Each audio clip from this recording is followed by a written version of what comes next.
I hear we have something in common. You used to work in fast food too, because I used to work at Burger King. Go on, tell on yourself now. You work where? Taco Bell was my first job, y'all. Were you an actress first, then comedian, and then please tell me, what does it mean to host a funeral? Now, I sang at a lot of funerals, Girl. but I ain't never seen no hosting a funeral. Listen, when times is rough, you do a lot of things, okay?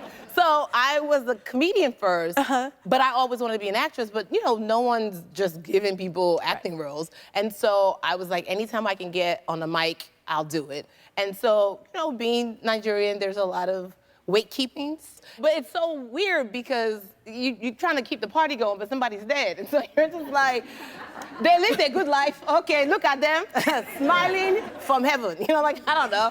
So we must celebrate their life. That's my job. All I know is my check's clear. Jennifer, why are you? Listen, no, because girl, listen. Listen, my uncle owned a funeral home. Okay. It was called the Hudson Funeral Home, and I was the soloist. I should have had his card. You That's see? Because we make a book you. Baby. But he done gone on to glory at this point. But, so I just never heard of that. So I was like, I want you to tell me all about that. Yeah, I hosted weddings, baby showers, funerals. I almost hosted a bar mitzvah, but I didn't have enough Jewish friends yet, so. But now, mazel tov, okay? Mazel tov. Tell me, what did you do before you became who you became? A lot of things. I mean, I pounded a lot of pavement. You know, that's what they say when you're trying to be an actor. Let's see, what jobs did I do? I taught aerobics. Grapevine. I did murder mysteries. Murder mysteries, that was like exciting because that was my first acting job, like my first paid acting job. I would do murder mysteries around New York City. I also did murder mysteries on a cruise ship. Really? That was I hit the big time when I did that. Yeah, that was very exciting. Yeah. That's where I got my start on the cruise ship. You did? Yes, we have that in common, right? No. Yeah, I didn't do murder mysteries though. That sounds fun. Oh no. Like, can you explain? By the way, you were probably an amazing singer on a cruise ship, right? Yeah, I did. Well, I won't say Well, I was, but I have to say, like, in the world of the cruise ship, when you're going on a cruise ship doing the murder mystery, the people who are the singers and the dancers are like the celebrities on the cruise ship. That's what they used to say. Yeah, y'all were the celebrities, and we were just like, we were in the lowest part of the ship, like that we did not have actual windows in the, like, you didn't, like, we were under the water. Do you know what I'm saying? Well, I was under the water too. I was under the captain's, I was in the bow. Where were you? I was in the bow of the ship. Whatever the cellar. Like is there a cellar in a ship? The dungeon? Was there a dungeon? Because that's we were in the dungeon. Like, you also worked on the cruise ship, because I did too. I worked at an amusement park, and I played like a Disney character, like Jasmine. Yes. And I was in the entertainment division, right? And I'll never forget, because I just turned 15, and I was one of the youngest ever to work there at the in the entertainment, and I was just like, wow, I made it. Yes.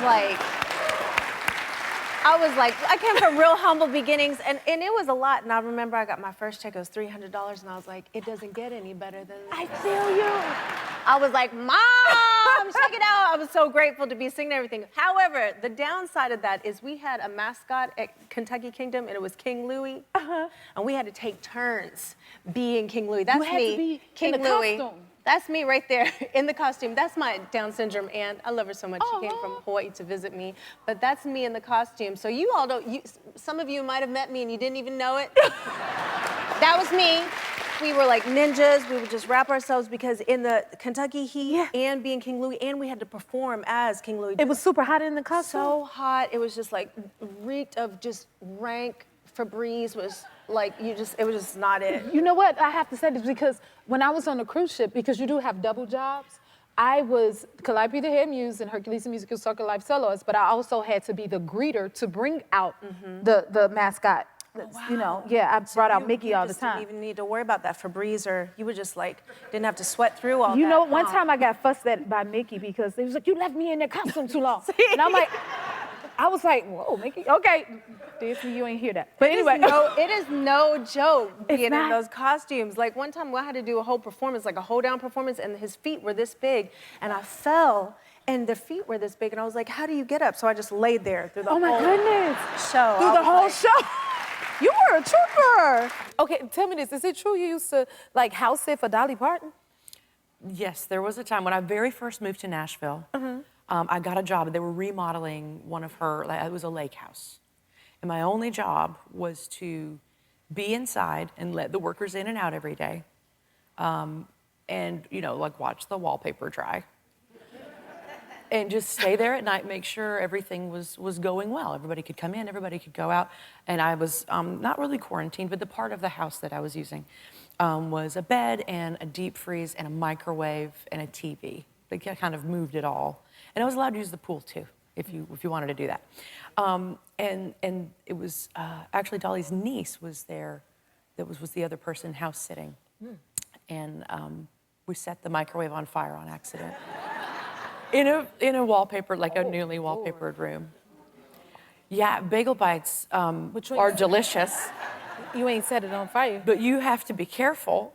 Yeah, and then when the I would microwave have said Dolly Parton house on fire. no. Oh, it's like, Lord. how, you don't want to be that person? You're like, oh, you know that girl? She set Dolly's house on fire. Oh my God. Oh my God. Okay. I grabbed it and it was fully on fire. I grabbed it and took it outside. On fire? Yeah. And then Dolly is such a sweet person. When she found out about it, she gave me the microwave. Right, she gave me the microwave because she knew I just moved to town. I was broke. I didn't have a microwave. It smelled like burnt bowling shoes. I used it for like a year and a half. You've had lots of jobs. Please tell me, okay, what is a human test subject? Oh, okay, so I left school with no credentials. So I left school at like just before my 17th birthday. I was hit by a car very badly. And so when I came out, I didn't really have any qualifications, you know, like I didn't have a university degree, so I had to do anything I could to make money. And I'm not talented sexually, so I couldn't do porn. And so I had to, I'm saying everything they asked me not to on the show, I'm so sorry. So I became a human test subject, which is where they, instead of testing on animals, test on humans, and I would let them test products on my skin and hair and body, and I had psoriasis for a decade, so don't do that. But, you know, I was willing to do almost anything for money because I was 19. What was your jobs before Ugly Betty? Before I had a big break, I was, you know, sometimes I was a temp. I had some other acting jobs before that, theater jobs. I had one really cool job that I found in like the Village Voice. I was a medical research subject for the effects of marijuana. So yes, this is a real job. How does that work? The only qualifications are lungs, and I will go into this. It was in a hospital. I would go into a hospital, and I would smoke a joint. And sometimes I got real high. Sometimes I didn't get high at all. And then I would like go on a computer and I would like do memory games and like match colors up and like simple mathematics. And This is amazing. and then eventually they would let me go and pay me pretty well. And then like years later, I was on Broadway and I left the theater one night and this woman stopped me and she was like, "Hi, do you remember me? I was your nurse." Stop it! Did you remember her? I did. Once she said I was the one who gave you the weed, I was like, "Oh my God, you were my legal dealer." Legal dealer! Does anybody else want the job now? You advertised it. It was great.